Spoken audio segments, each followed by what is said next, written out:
Welcome to Comfort TV, the channel news, bringing you verified and balanced news from Nigeria and around the world. My name is Faith Kevin. Thank you for joining us again. In the headlines, Senator Umahi fires back at Governor Makinde over Lagos-Calabar Highway cost. PDP Governors Forum chairman says the factions won't sink the party. Nigeria immigration introduces voluntary return for foreign nationals. Lagos government demolishes 17 houses over encroachment. NRC decries rising vandalization of railway installations. GOC rescues 2 victims in Kwara as troops kill 9 in Borno State. On business news, CBN mandates instant refund for failed ATM transactions. Finance Ministry denies stopping cost of collection deductions for FIRS. On the foreign scene, Tennessee explosion leaves multiple people dead. 250 dead animals found in breeding ground of horror. And on sports, Janet Rohr names Nigeria's 4 danger men as Benin brace-up for Super Eagles challenge. Newcastle's named Forrest Wilson as sporting director. Now the news. The Ministry of Works, Senator David Umahi, has fired back at Oyo State Governor Makinde over his recent comments questioning the cost per kilometer of the Lagos-Calabar Coastal Highway, insisting that the governor misunderstood the technical details of road construction and cost evaluation. Speaking during an inspection tour of the Kefi Bridge and the Nasarawa-Toto Road project alongside the state governor, Abdullahi Sule, Umahi said the cost of the highway had been carefully computed in line with global engineering standards and should not be reduced to political sound bites. Governor Makinde had queried the minister's estimated figure on the cost per kilometer of the Lagos-Calabar Coastal Highway, which is one of the signature infrastructure projects of President Bola Tinubu's administration. Governor Makinde, who spoke at an event in a viral video, said there was no need for the Minister of Works, David Umahi, to be dancing around the cost of the project. Responding, the former Ebonyi governor described Governor Makinde as a brother and a friend, but said it was improper for him to publicly accuse him of dancing around figures. Defending the project further, Senator Umahi explained that there was no ambiguity in determining the cost per kilometer, stressing that it must be understood in both estimated and average terms. He explained that the estimated cost includes allowances for contingencies and variation of price, which may not eventually be utilized. Chairman of the People's Democratic Party PDP Governors Forum and Governor of Bauchi State, His Excellency Bala Mohammed, has expressed confidence that the opposition party will remain strong and reclaim power in 2027 despite ongoing defections to the ruling All Progressive Congress APC. Speaking with journalists in Abuja, the governor, who also serves as chairman of the PDP National Convention Publicity and Communication Subcommittee, said the party was working quietly to stabilize its ranks and rebuild public trust. He admitted concern over the recent defections of some governors and lawmakers to the APC, but noted that efforts were ongoing to strengthen the party. Governor Mohammed accused the APC-led federal government of using coercive tactics to weaken the opposition and push Nigeria towards a one-party system. The governor, however, maintained that defections were not derailed the PDP's resurgence, saying the party still enjoyed massive grassroots support. He added that the PDP remained the only credible platform capable of rebuilding the nation, noting that most of the federal government's major achievements were recorded under PDP administrations.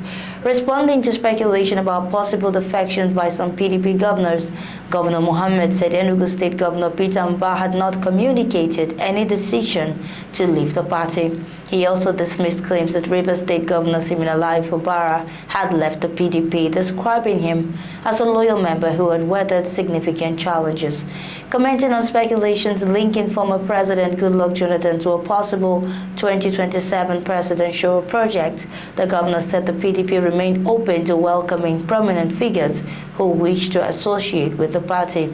He reaffirmed his commitment to the PDP, expressing optimism that visionary leadership would emerge from the party in 2027 to challenge what he described as the APC's deceptive politics. The Nigerian Immigration Service (NIS) has introduced the Post-Amnesty Voluntary Return and Documentation Program PAVRDP for foreign nationals who wish to regularize their stay or exit Nigeria during the recently concluded expired visa initiative, which ended on September 30, 2025. This was confirmed in a statement by the Service Public Relations Officer (SPRO), Assistant Controller of Immigration (ACI) Akinlabi Akinsola in Abuja. Under the initiative, foreign nationals are expected to voluntarily report themselves to the nearest Immigration Command for registration and documentation. The NIS said each individual's circumstances will be assessed on a case-by-case basis before an appropriate action is determined in line with the provisions of the Immigration Act 2015 and related regulations. Furthermore, the service emphasized that any foreigner who has breached the conditions of his or her visa and fails to report will be arrested, detained, and removed from Nigeria, as provided by the extant immigration laws with long-term entry bans. The NIS also highlighted that assisting or harboring illegal immigrants is a punishable offense under Nigerian law. It noted that the breach of conditions of regularization of stay also constituted an offense, advising individuals, companies, and organizations to desist from such acts to avoid persecution. In a move to enhance compliance with the country's immigration laws, NIS launched the Expired Visa Initiative Amnesty on May 1, 2025. The amnesty provided a unique opportunity for foreign nationals residing in Nigeria with expired visas or residence permits to regularize their status without facing penalties. The amnesty period was initially set to conclude on August 1, 2025. However, recognizing the need for more time to accommodate all affected individuals, the NIS extended the deadline to September 30, 2025.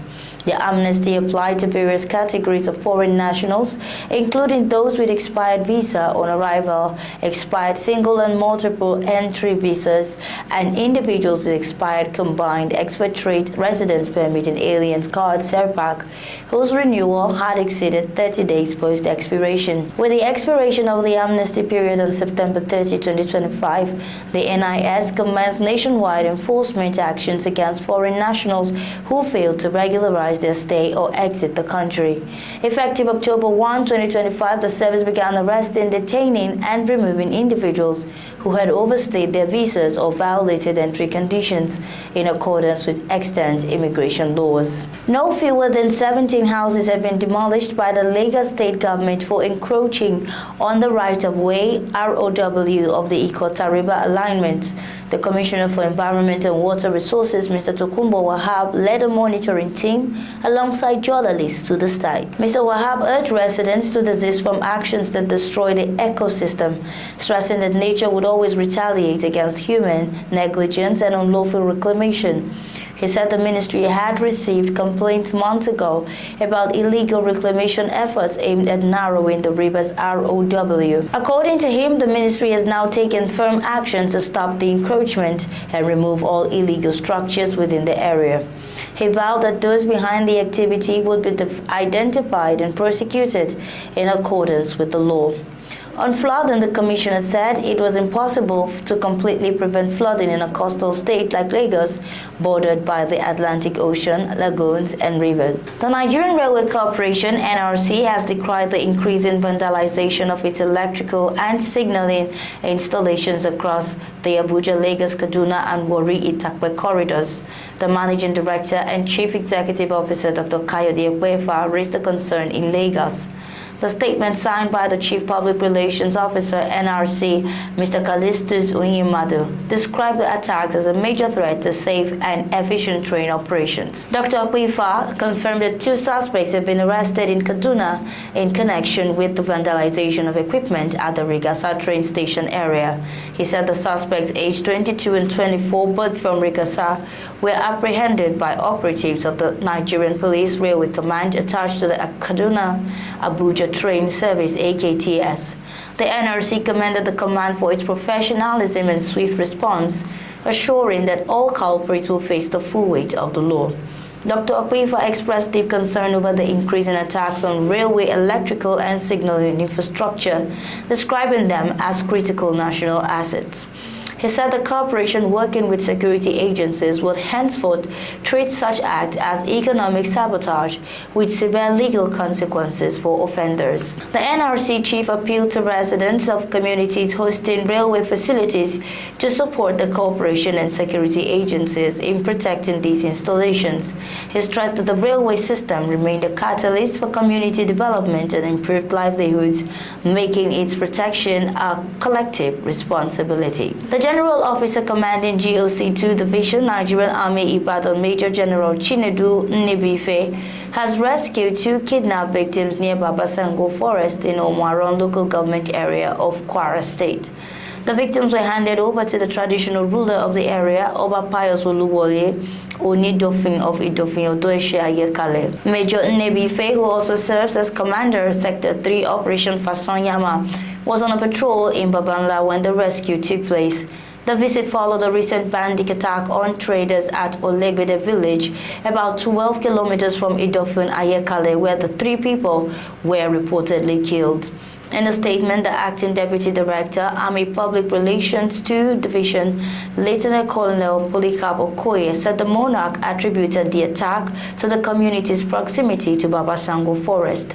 Major General Nnebife, commiserated with the royal father, assured him that the Nigerian Army would sustain operations to flush out bandits and other criminal elements from the state. In a related development, troops of Operation Hadinkai have rescued 2 kidnapped victims and recovered 5 million naira ransom money after engaging insurgents at Goni Donari in Magumeri local government area of Borno State.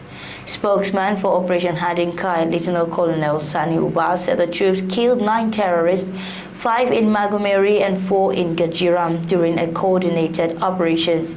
He explained that the tourists who were moving in 2 vehicles with 24-foot soldiers had been setting houses ablaze and terrorizing residents when troops launched a rapid interception. Items recovered include 1 AK-47 rifle, 5 magazines, 31 rounds of 7.62mm ammunition, a mobile phone, and a dagger. Lieutenant Colonel Uba reaffirmed the troops' resolve to sustain aggressive operations across the northeast to eliminate terrorist threats and restore lasting peace to affected communities. ComfortTV.channel news returns shortly with business, foreign, and sports news.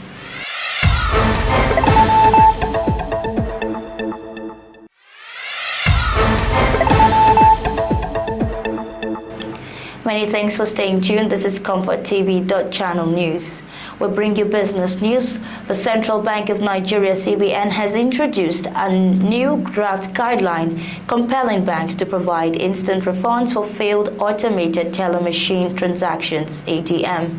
The rules are designed to strengthen consumer protection, improve service reliability, and ensure greater accountability in Nigeria's financial system. The circular signed by Musa Ijimo, Director of the Payment System Policy Department, was addressed to banks, payment service providers, card schemes, and independent ATM deployers. Stakeholders have until October 31, 2025 to provide feedback before the guidelines are finalized. Under the draft framework, all unasked transactions where a customer uses their own bank's ATM must be reversed instantly. The CBN noted that if instant reversal is not possible due to technical hitches or system glitches, the transaction must be manually corrected within 24 hours. For non-unasked transactions where customers use another bank's ATM, the maximum refund window has been set to 48 hours. ATM acquirers are also required to put in place mechanisms that automatically initiate refunds without waiting for customer complaints or prompts from the issuing bank. In addition, they must reconcile and refund all funds in their possession that belong to customers as a result of failed or partial cash disbursement. The CBN emphasized that this measure is aimed at improving consumer confidence in the banking system and reducing the frustration often associated with delayed transaction reversals. Still on business, the Federal Ministry of Finance has dismissed reports claiming that the federal government has stopped revenue-generating agencies from deducting their cost of collection at source, describing such reports as inaccurate and misleading. Director of Information and Public Relations at the Ministry, Mohammed Manga, said there has been no policy change regarding how agencies such as the Federal Inland Revenue Service (FIRS), the Nigerian Upstream Petroleum Regulatory Commission (NUPRC), and the Nigerian Customs Service (NCS) manage their cost of collection. The ministry explained that while discussions are ongoing about reviewing the cost of collection structure in line with President Bola Tinubu's directive to improve transparency and efficiency in public finance, adding that no final decision has been made. The cost of collection policy allows certain government agencies to deduct an agreed percentage of the revenues they generate, such as taxes, custom duties, and royalties, to fund their operations before remitting the balance to the Federation account. On the foreign scene, an explosion at a Tennessee military munitions plant left multiple people dead and more missing.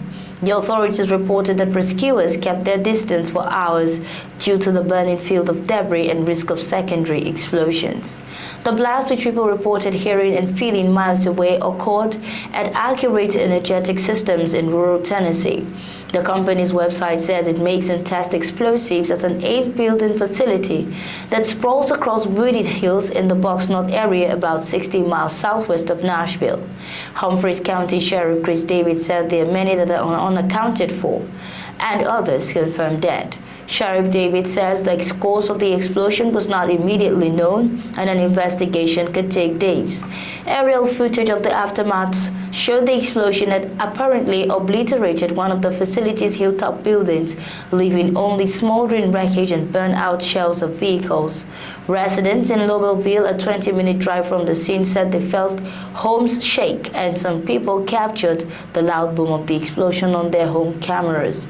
The Tennessee Emergency Management Agency confirmed there were injuries but wasn't sharing any numbers because the Department of Health hasn't confirmed them. Still on foreign scenes, Spanish police have said they made an arrest after finding 250 dead animals, mostly dogs, in a filthy warehouse that local media dubs the breeding ground of horror. The civil guard said the illegal site in the northwestern village of Mesón de Fonto had extremely poor hygiene and animal welfare conditions, with cages totally covered in excrement. The dead animals, which include 28 chihuahuas and birds, were in different stages of decomposition. The civil guard saved 171 other animals, including exotic and protected bird species such as macaws and cockatoos, which were found in a life-threatening condition. Authorities say the survivors were feeding off the dead animals due to the lack of food and water. Police released images of officers tending to the rescued animals. The surviving animals were relocated to appropriate centers for their recovery and well-being.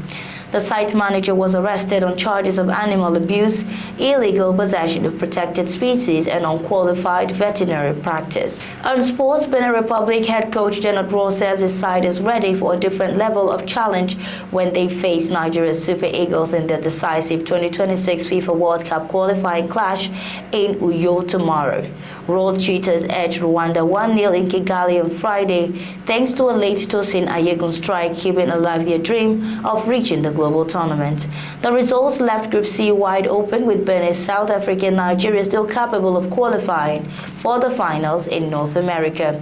Up next for Ross Benin is a clash with the Super Eagles, a side he guided to the FIFA World Cup in 2018. Both teams will meet at the Godswill of Babio International Stadium in Uyo on Tuesday, with a World Cup ticket at stake. The 70-year-old German, who managed Nigeria between 2016 and 2021, said he knows the quality of the opposition all too well. He listed Victor Osimhen, Ademola Lookman, Moses Simon, and Alex Iwobi as danger men his Benin will be wary of. A win for Benin will automatically secure the qualification of results elsewhere, but anything less could open the door for South Africa or Nigeria to overtake them. Still on sports, Newcastle United have appointed Nottingham Forest Chief Football Officer Ross Wilson as sporting director. Wilson replaces Paul Michel, who lasted less than 12 months with the Magpies, having taking over from Dan Ashworth. Under Wilson, Forest broke their transfer record several times, with Omari Hutchinson's $37.5 million move from Ipswich this summer their biggest overlay. Wilson was previously sporting director at Rangers and director of football operations at Southampton. Newcastle owner Peef has watched Wilson for a long time and expressed an interest in him when he was Rangers sporting director. 4 years at Ibrox will steal him for the Goldfish Bowl at St. James Park, where predecessor Mitchell lasted less than 12 months. And that's our news bulletin for the moment. Before we go, here is a recap of our top stories. Senator Umahi fires back at Governor Makinde over Lagos-Calabar Highway cost. PDP Governors Forum chairman says the factions won't seek the party. Nigerian immigration introduces voluntary return for foreign nationals. Lagos government demolishes 17 houses over encroachment. NRC decries rising vandalization of railway installations. GOC rescues 2 victims in Kwara as troops kill 9 in Borno. On business news, CBN mandates instant refund for failed ATM transactions in the foreign scene. Tennessee explosion leaves multiple people dead, and on sports, Gennaro Rohr names Nigeria's 4 danger man as been a brace-up for Super Eagles challenge. Thanks for watching. For breaking news, exclusive interviews and more, follow us online at ComfortTV.channel on all platforms. Remember to like and share our videos, subscribe to our channel, and click on the notification bell so you don't miss out on any updates. I am Faith Kevin. Until next time, stay connected, stay informed.